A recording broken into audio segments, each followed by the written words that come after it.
네, 윤석열 대통령이 조금 전에 취임 후 첫 광복절 경축사를 통해서 한일 관계 개선 의지를 강조했습니다. 네, 국민의힘 이준석 대표가 기자회견에 이어서 라디오 방송에 출연하며 여론전을 본격화하는 모습인데요. 이 대표의 전면전으로 여당의 내홍이 다시 격화되는 양상인데 네, 두 분과 정치권 소식 짚어보겠습니다. 김병민 국민의힘 광진갑 당협위원장, 남영희 민주당 인천동 미추홀구 을 지역위원장 모셨습니다. 어서 오십시오. 안녕하십니까? 안녕하세요. 예. 안녕하세요. 먼저 첫 번째 광복절 경축사. 지금 상황과 분위기 때문에 경축사 메시지가 어떻게 들어갈까 굉장히 궁금했었잖아요. 그래서 하나하나 보면 일단 자유라는 단어가 33번이 나왔다고 합니다. 그리고 또 광복절이니까 당연히 한일 관계를 대통령이 어떻게 규정을 하느냐 관심이었는데 거기서 한일 관계를 포괄적 미래상을 제시한 김대중 오부치 공동선언을 계승해서 빠르게 회복하고 발전시키겠다. 이렇게 그리고 일본은 이제 세계 시민의 자유를 위협하는 도전에 맞서서 힘을 합쳐 나가야 하는 이웃이다. 이렇게 규정을 했습니다. 전반적으로 어떻게 오늘 들으셨습니까? 네, 어려울수록 초심으로 기본으로 돌아가는 게 중요할 겁니다. 최근에 이제 지지율이 좀 급격히 하락하고 있는 상황에서 반전의 기회, 계기들이 필요하다 이런 얘기들을 많이 주셨는데요. 오늘 광복절 경축사에서 대통령이 의미를 담아 뽑아냈던 키워드를 보게 되면 자유라고 하는 단어, 또 미래라고 하는 단어들이 나오지 않습니까? 네.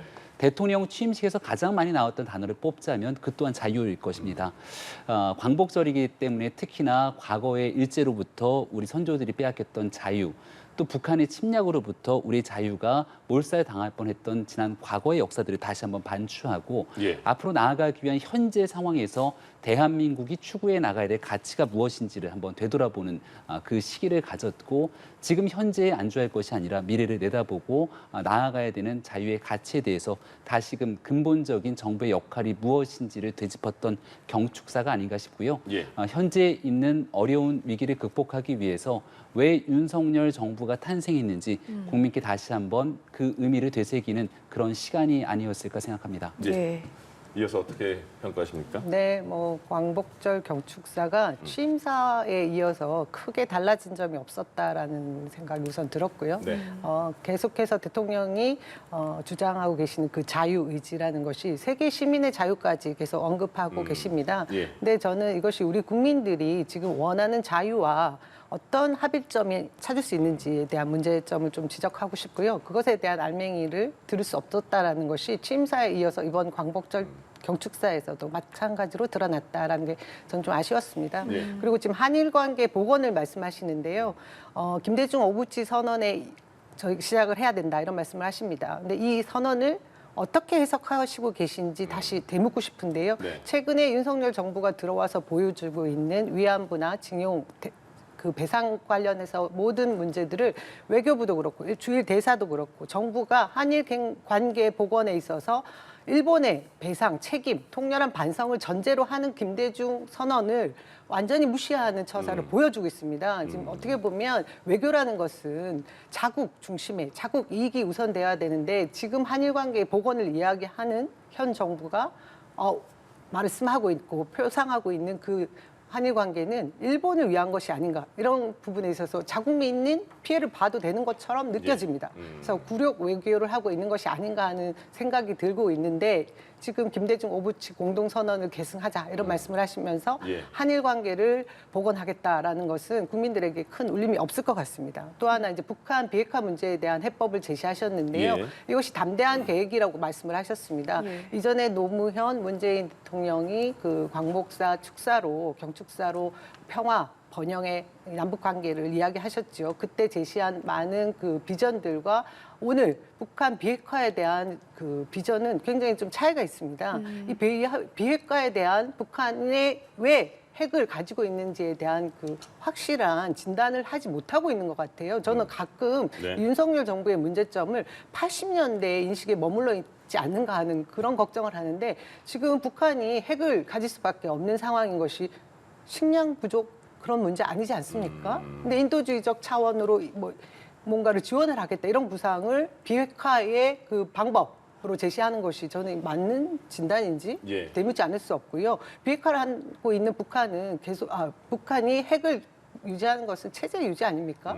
근데 이 진단부터 틀린 상황에서 이것이 어떻게 담대한 계획이 될 수 있는지, 담대한 구상인지 되묻지 않을 수 없습니다. 너무 제가 경축사를 좀 깎아내리고 있는 것 같은데요. 저와 비슷하게 생각하는 국민들이 많을 것 같다는 생각이 듭니다. 네. 두 가지에 대해서 얘기를 조금만 더 말을 좀 보태겠습니다. 예. 일단 말씀 주신 게 자칫 잘못 듣게 되면 북한이 핵무기 보유를 할 수밖에 없게 되는 정당화의 발언처럼 들릴 수 있기 때문에 그 부분 좀 분명히 짚고 넘어가고 싶고 정당 아닙니다. 네, 왜냐하면 원인이 그렇다는 문재인 것이죠. 정부에서도 분명하게 북한의 비핵화를 전제로 한 남북 간의 경제 교류 협력을 언급해 왔기 때문에 자칫 잘못 보수 정권으로 정권이 교체됐을 경우 남과 북에 대한 남북 관계가 완전히 단절되는 것 아니냐라고 하는 일부의 우려 섞인 내용들을 종식시킬 수 있는 대통령의 발언이었다고 저는 생각을 합니다. 예. 오늘 경축시에서 얘기하고 있는 건 원칙 있게 북한이 국제사회에 약속했던 것처럼 문재인 대통령과 판문점 선언을 통해서 평양 선언을 통해서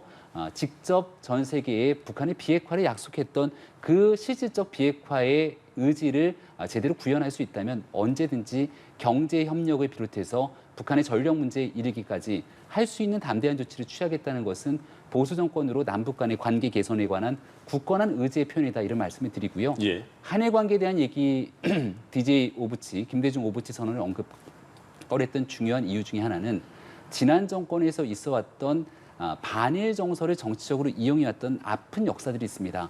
윤미향 의원을 통해서 이런 일들이 사회적으로 큰 이슈로 드러난 바도 있었는데 예. 국제사회의 문제를 합리적 이성에 기초해서 오직 국익의 관점으로 풀어내는 것이 중요할 겁니다.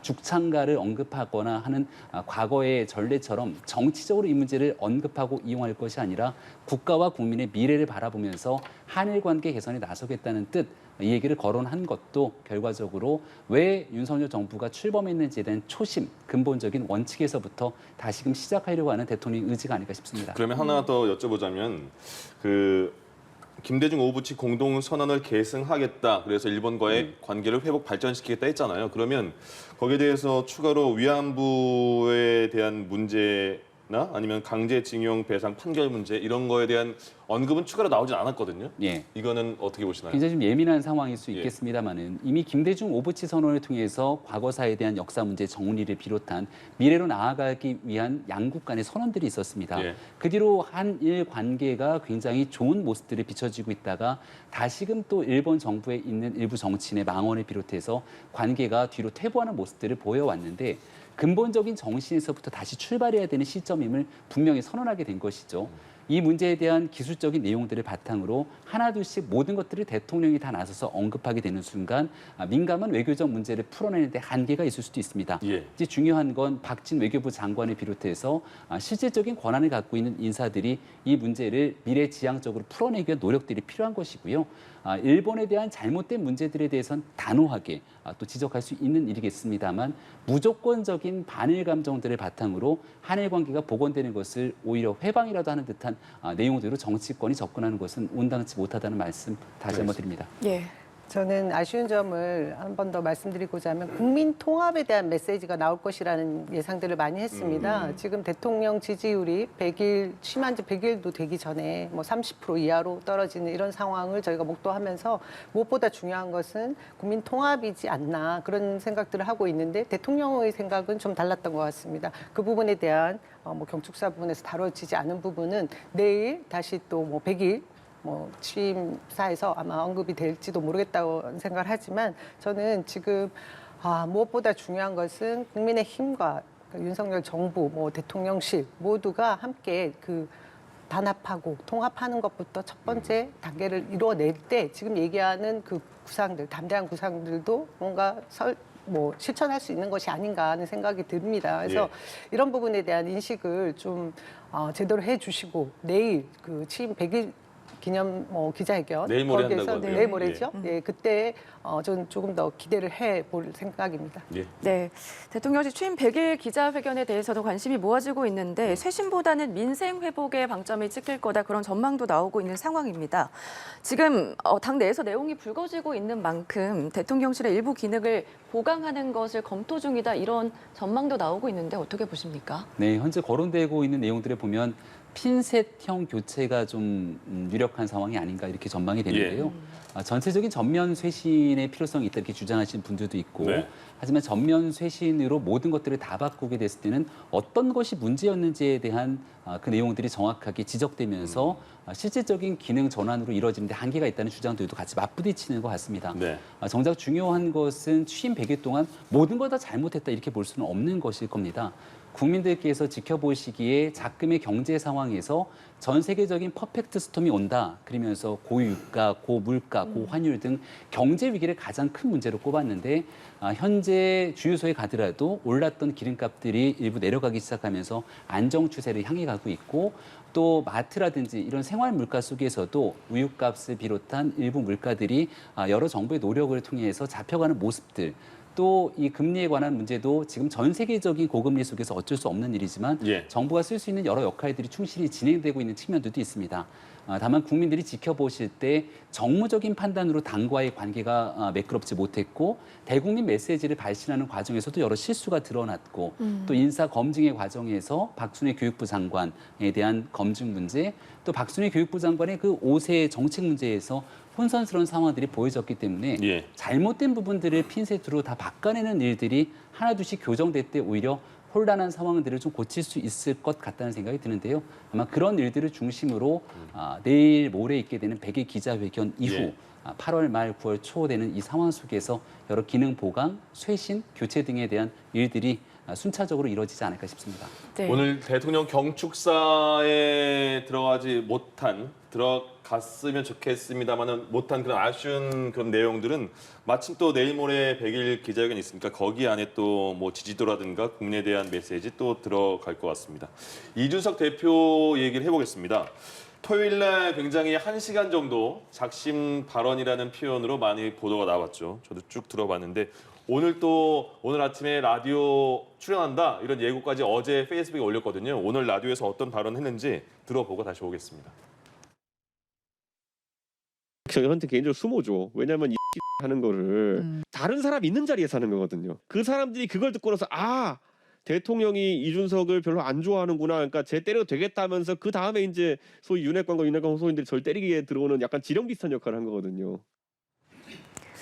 네, 갈등의 봉합을 위해서 이제 비대위 체제가 꾸려지는 과정인데 국민의힘에서요. 이제 근데 이준석 대표 토요일 날 기자회견 네 그런 그 말의 수위, 언어의 수위 그리고 오늘 또 추가로 이제 보충적인 그 표현이라고 해야 될까요? 라디오에서 어때요? 지금 당 내에서는 어떤 생각이 있을까요? 이준석 대표가 지금 윤리위원회 6개월 당원권 정지 징계라는 초유의 사태에 놓여져 있는 상황이기도 합니다. 이제 전 대표가 돼버린 상태에서 본인의 지도부가 와해됐던 일들에 대한 안타까움 또 여러 하고 싶은 말들이 많은 것들은 충분히 알겠습니다만은 집권당이 대표를 지냈고 얼마 전까지 정권 교체를 통해서 새로운 정부를 이끌어내는데 중요한 중차대한 역할들을 하기도 했습니다. 근데 그 모든 것들을 다 부정이라도 하듯이 나와서 국민 앞에서 이런저런 얘기를 하게 되는 것은 결국 자기 얼굴에 침 뱉는 꼴밖에 되지 않는다라고 하는 여론들이 주를 이루는 것 같다는 생각이 들고요. 예. 작금의 어려운 위기 상황 속에서 나는 왜 정치를 하고 있는가를 고민해 보게 되면 나를 위한 정치가 아니라 우리 국가와 국민을 위한 정치 또 함께 몸을 담았던 공동체인 정당을 위한 정치에 대한 과정들을 지켜보게 되면 이 같은 발언들을 쏟아내는 건 그렇게 현명하지 못하다는 말씀 다시 한번 드립니다. 예. 특히 윤석열 대통령을 직접적으로 겨냥하고 본인이 직접 듣지 않은 말을 다른 사람을 통해서 전원으로 듣게 된 얘기인 것 같은데 그 전원으로 듣게 됐던 얘기에 대한 의도까지도 본인 스스로 관심법을 행사하는 양 얘기를 하게 되는 것은 그동안 논리적으로 사물을 판단하고 바라보고 토론하는 것을 즐겨왔던 이준석 대표답지 않다. 그러니까 논리적 비약이 상당히 심한 상태 속에서 좀 거친 정치 공세를 펴나가고 있는 것 같은데 조금 왜 이준석이라는 사람이 젊은 당대표로서 전당대회를 통해 쓰게 됐는지 그 당시의 초심들을 다시 한번 좀 되돌아보는 계기가 되면 어떨까 생각합니다. 네, 이준석 대표의 기자회견을 두고는 당내에서는 지금 무대응으로 기조를 이어가고 있는데요. 더 이상 파장이 불거지지 않기 위해서 그렇다고 볼 수가 있을까요? 그럴 수밖에 없을 거라고 생각합니다. 대응도 꽤 나오긴 나와요. 그렇죠. 예. 뭐 첫날 그 얘기한 것도 이규철 의원이었나요? 이철규 의원이었나요? 예, 제가 잠깐 실수를 했는데요. 이준석 대표가 뭐 지구를 떠나면 예. 본인이 험지에 출마하겠다 이런 말도 뭐 서슴없이 했고 반론들이 많이 있긴 했는데 무대응이라고 말하기는 어려울 것 같고요. 저는 이준석 전 대표의 이 기자회견을 보면서 두 가지 생각이 들었습니다. 이 기자회견을 하면서 보여주고 싶어 했던 메시지가 무엇이었을까, 전달하고 싶은 게 무엇일까에 대한 것을 제가 찾기 위해서 굉장히 애를 썼는데 굉장히 찾기가 힘들더라고요. 못 찾았어요? 첫 번째는 그 중징계를 내린 그 국민의힘의 그 부당성을 알리고 그리고 자기가 희생양이 된 그런 동정 여론을 받고 싶어서 이 기자회견을 하는 게 아닐까라는 의문이 있었는데 예. 그렇지 못했던 것 같고요. 또 하나는 어떤 폭로를 통해서 지금 뭐 현 정부든 국민의힘에 문제가 있다라는 쓴소리를 굉장히 패기 있게 할 줄 알았는데 그것도 없었어요. 그냥 이 기자회견을 통해서 제가 본 것은 이준석 전 당대표가 대한민국의 그 영선에 국회의원도 해보지 않은 그런 제1야당의 당대표가 됐던 그 당시에 그 센세이션한 그 돌풍을 예. 일으켰던 그 패기는 온데간데 없고 그냥 머리만 좋고 가슴은 없는 정치인으로 보여져서 굉장히 안타까웠습니다. 사실 그리고 어떻게 보면 대한민국 정치를 한 단계 더 후진적으로 밀어내는 것이 아닌가 하는 아쉬움이 있었는데 그것은 내부 총질이죠. 또다시 아까 예. 말씀하신 것처럼 뭐 대통령에 대해서도 자기가 지적할 부분이 그냥 그 우리 김병민 위원장도 얘기하셨는데요. 누구의 전언을 통해서 들은 이런 이야기를 마치 국민들 앞에서 흠담을 하듯이 하는 부분은 볼썽사나웠습니다. 하지만 그 내용면에서 보면 그 구구 파시스트에 치칠 수 있는 이 보수의 문제를 다원화 그리고 자유 인권의 문제로 다시 새겨보겠다라고 얘기했던 부분들은 좋은 아젠다를 던지긴 했습니다. 이런 것들이 국민들에게 호응을 얻기 위해서는 자신의 문제를 진솔하게 내뱉고 진정성 있는 얘기를 했을 때 전달이 되는 것이거든요. 예. 근데 어제 기자회견은 사실 이 문제의 모든 시작 출발점은 지난 대선에서 계속해서 몇 번의 가출을 했던 이준석 당대표의 책임도 있습니다. 네. 그리고 그 이후에 성상납 의혹이라는 이 문제가 있는데 이것에 대한 명확한 표명, 자신의 의견들을 내놓지 않은 상태에서 무조건 국민의힘이나 대통령에 대해서 쓴소리를 한다? 그리고 저는 굉장히 놀란 것이 본인이 양고기를 팔겠다고 하면서 개고기를 팔았다. 이것을 자백한 것이었거든요. 그러면 그것으로 동정을 할 국민이 있겠습니까? 그리고 지금 정권은 바뀌었습니다. 이런 것에 공헌을 했던 이준석 대표 어느 쪽에도 저는 동정받기 힘든 그런 기자회견을 했다. 왜 했는지 잘 모르겠습니다. 실패라고 보시는군요, 기자회견. 실패라고 생각합니다. 알겠습니다. 네, 이런 와중에 또 주호영 비대위가 내일 공식 출범을 하게 됩니다. 16일 비대위 인선 데드라인으로 제시한 상태고요. 지금 이준석 대표의 기자회견을 통해서 돌발 악재가 발생한 상황이기도 하고 또 지금 수해 현장에서 실언 논란까지 벌어지면서 혼란스러운 상황인데 어떻게 좀 수습이 가능할까요? 아마 주호영 비상대책위원장이 고군분투하면서 이리 뛰고 저리 뛰고 정말 열심히 노력하는 모습들이 보이지 않게 드러나는 것 같다는 생각이 듭니다. 아마 내일이면 이제 비상대책위원회 면면이 좀 출범이 될 것 같은데요. 예. 아마 제일 먼저 관심을 쏟게 되는 것은 안정이 아닐까 싶습니다. 지금 국민의힘이 비상 상황이기 때문에 지난날 수해 현장에서 보여졌던 것처럼 돌출 행동, 돌출 발언, 실언 등을 통해서 국민의 눈살을 찌푸려지게 만들게 되면 이런 비상대책위원회가 왜 존재하는가? 바로 그와 같은 비난에 직면하게 될 겁니다. 예. 그래서 가장 안정감 있게 다음 전당대회까지 교두보를 놓게 되는 일이 첫 번째일 거고요. 두 번째 일에 대해서는 통합을 주요 기치로 내세울 수밖에 없을 겁니다. 이준석 대표는 연실, 윤핵관 호소인 다른 사람들에 대한 갈라치기 하듯이 뭔가 당을 분열의 길로 끌어내고 있지만 그 모든 사람들이 함께 모여서 정권 교체를 이뤄낸 사람들로 볼 수 있고 더 많은 외연 확장을 통해서 함께 할 수 있는 집권당의 모습을 보여주기 위한 통합이 두 번째 키워드가 될 것 같고요. 예. 세 번째는 누가 뭐래도 가장 어려운 시기, 이 경제 문제를 해결하기 위한 민생에 올인하게 되는 그 비상대책위원회의 모습들, 이 세 가지를 보여주게 된다면 예. 아마 안정적으로 어떤 기간이 되든지 간에 성공한 어느 정도 그래도 의미 있게 역할을 했다는 비대위의 평가를 받지 않을까 생각합니다. 비대위원 보통 9명으로 구성된다고 하던데 할 거라고 하던데 예상하던데 뭐 제안이 들어왔습니까? 저는 제가 이준석 대표 출범하기 전에 비대위원을 1년을 했습니다. 그러네요. 보통 통상적으로 비상대책위원회란 2달, 3달 정도를 하는데 1년이 넘게 비상대책위원을 하면서 충분하게 역할을 했기 때문에 예. 주호영 위원장이 이제 여러 가지 자문이라든지 내용들을 물어왔을 때 충실하게 응답하고 당이 잘 갈 수 있게 하기 위해서 여러 조언하는 역할이면 충분하다고 생각합니다. 안 들었다는 거예요? 그래서. 제 비상대책위원회 갈 일은 없습니다. 알겠습니다. 예. 하지만 근데 17일 날 이 가처분 신청 신문기일과 맞물려서 정상으로 나아갈 수 있을지의 여부도 좀 주목을 받고 있는데 그 부분은 어떻게 보십니까? 하여튼 지금 국민의힘 내용이 굉장히 지금 심각한 상황입니다. 저희가 이렇게 가볍게 얘기할 상황이 아닌 것이 비상 상황을 초래한 것부터가 지금 정당성을 확보할 수 있는지에 대한 문제가 말씀하신 대로 17일 그 가처분 신청이 인용되느냐 기각되느냐에 있는 것 같은데 저는 당 내의 사건을 가지고 현재에서 판단을 내리거나 이런 경우가 거의 없었기 때문에 예. 기각될 것이라는 생각을 합니다. 그렇든 그렇지 않든 지금 국민들 특히나 국민의힘을 지지하는 지지자들 사이에 의견들이 엄청나게 분분하지 않습니까? 그러니까 분란을 자초한 부분이 있습니다. 예. 그런데 그 비대위가 정당성을 확보하냐 마느냐의 문제를 떠나서 지금 비대위 출범도 전에 비대위원장으로 인선 대신 주호영 위원장님과 함께 수해 복구 지역에 가서 국민들의 마음 또 상처 입은 수해민들에게 상처에 또 상처를 입히는 그런 일들이 있지 않았습니까? 예. 저는 이 비대위가 제대로 출범할지에 대한 것도 궁금하고요. 아까 말씀드린 것처럼 이 정당성에 대한 것은 법적인 잣대보다 정치적인 상황에서 볼 때 인정받기 힘든 상황이기 때문에 비대위의 출범 수월하지 않을 것 같고요. 김용민 위원장님 비대위원으로 가지 말라고 아까 말씀드렸습니다. 제가.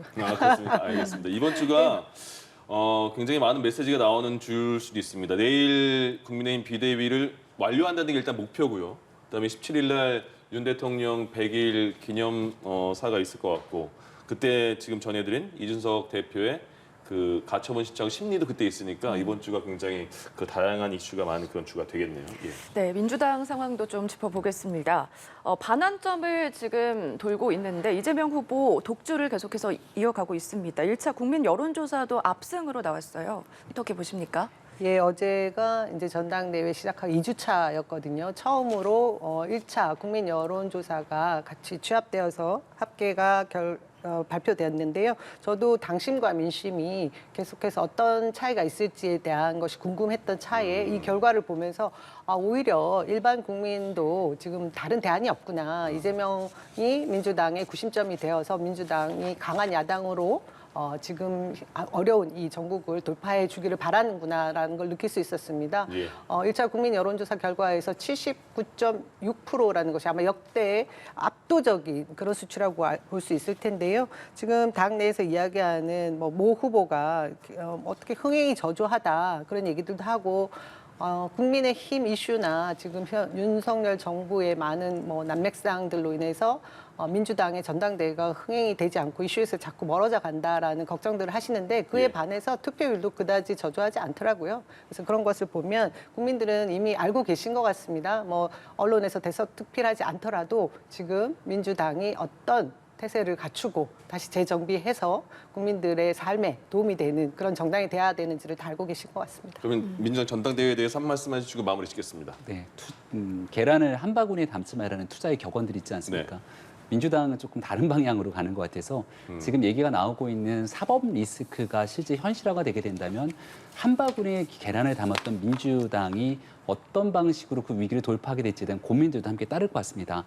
여러 가지 측면에서 전당대회가 좋은 기회였을 텐데 당에서 조국 사태부터 늘 다른 목소리, 국민과 다가서려고 하는 목소리 내왔던 박용진 의원 같은 인물들을 좀 키워내기 위해서 어느 정도 분위기를 좀 맞춰주고 이재명 의원에 대한 견제들도 함께 이루어졌다면 그 이후의 미래까지 바라보는 전당대회가 될 텐데 너무 압도적으로 어대명, 확대명 분위기로 가게 되니까 전당대회 흥행도 되지 않고 그 이후에 나타나는 사법 리스크가 현실화되면 어떻게 되는 거지? 이런 걱정과 우려까지 자아내게 되는 상황이 아닌가 싶어서 아무튼 전당대회보다는 전당대회 이후가 더 걱정이 되지 않을까 이런 생각이 듭니다. 예, 알겠습니다. 두 분과 함께 정치권 소식 짚어봤습니다.